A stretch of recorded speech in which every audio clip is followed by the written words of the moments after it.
Hello, and welcome to Stanlando Soundwaves. I'm Jerry Evans, and this is Week 5, Day 22. We begin on page 37.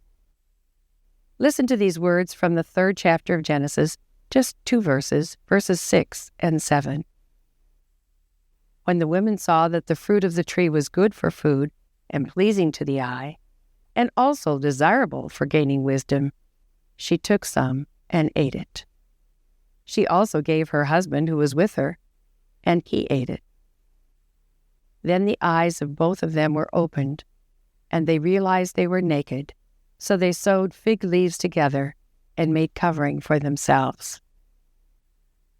Let's reflect on these 7 questions. What does this passage say? What did this passage mean to its original audience? What does this passage tell us about God? What does this passage tell us about humanity? What does this passage demand of me? How does this passage change the way I relate to people? And what does this passage prompt me to pray to God? Now let's read a brief devotional regarding these words. The Bible gives 3 reasons the woman listened to Satan and ate the fruit of the one forbidden tree. Number 1, the fruit was good for food. Number 2, it was a delight for the eyes. And number 3, it was desirable for wisdom.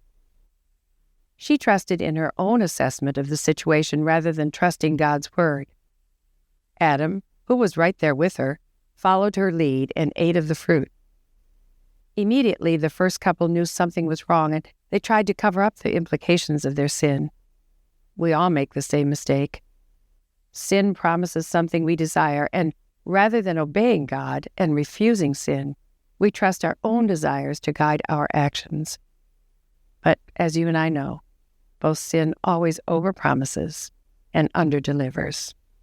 And once we've sinned, we recognize that we've messed up. We'd all be better off if we could simply hear God's word, trust His wisdom, and do what He said. Thank you for joining us, and please tune in tomorrow as we continue this journey.